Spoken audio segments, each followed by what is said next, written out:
Hammond stood holding the ends of the cord that bound the invisible twisted round his hand, while, before him, self-supporting as it were, he beheld a rope laced and interlaced and stretching tightly around a vacant space. I never saw a man look so thoroughly stricken with awe. Nevertheless, his face expressed all the courage and determination which I knew him to possess.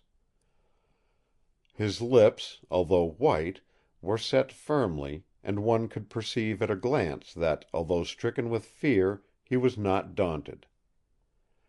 The confusion that ensued among the guests of the house who were witnesses of this extraordinary scene between Hammond and myself, who beheld the pantomime of binding this struggling something, who beheld me almost sinking from physical exhaustion when my task of jailer was over, the confusion and terror that took possession of the bystanders when they saw all this, was beyond description.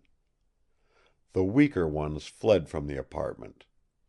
The few who remained clustered near the door and could not be induced to approach Hammond and his charge. Still, incredulity broke out through their terror.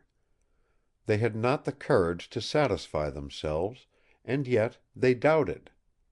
It was in vain that I begged of some of the men to come near and convince themselves by touch of the existence in that room of a living being which was invisible. They were incredulous, but did not dare to undeceive themselves. How could a solid, living, breathing body be invisible, they asked. My reply was this. I gave a sign to Hammond, and both of us, conquering our fearful repugnance to touch the invisible creature, lifted it from the ground, manacled as it was, and took it to my bed. Its weight was about that of a boy of 14. "Now, my friends," I said, as Hammond and myself held the creature suspended over the bed, "I can give you self-evident proof that here is a solid, ponderable body, which, nevertheless, you cannot see.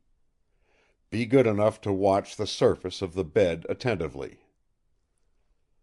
I was astonished at my own courage in treating this strange event so calmly, but I had recovered from my first terror, and felt a sort of scientific pride in the affair, which dominated every other feeling. The eyes of the bystanders were immediately fixed on my bed. At a given signal, Hammond and I let the creature fall. There was the dull sound of a heavy body alighting on a soft mass. The timbers of the bed creaked. A deep impression marked itself distinctly on the pillow, and on the bed itself. The crowd who witnessed this gave a low cry and rushed from the room. Hammond and I were left alone with our mystery.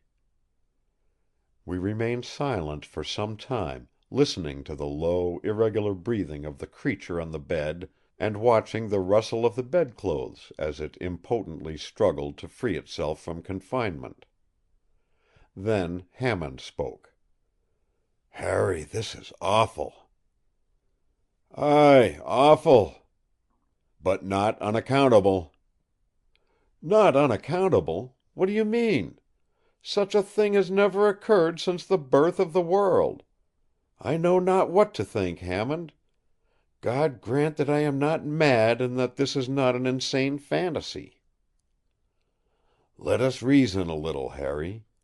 Here is a solid body which we touch, but which we cannot see.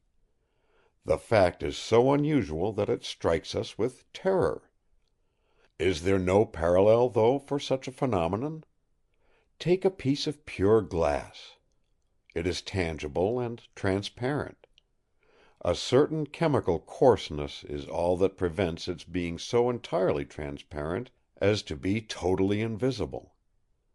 It is not theoretically impossible, mind you, to make a glass which shall not reflect a single ray of light, a glass so pure and homogeneous in its atoms that the rays from the sun will pass through it as they do through the air, refracted but not reflected. We do not see the air, and yet we feel it." "That's all very well, Hammond, but these are inanimate substances. Glass does not breathe. Air does not breathe. This thing has a heart that palpitates, a will that moves it, lungs that play, and inspire and respire." "You forget the phenomena of which we have so often heard of late," answered the doctor gravely.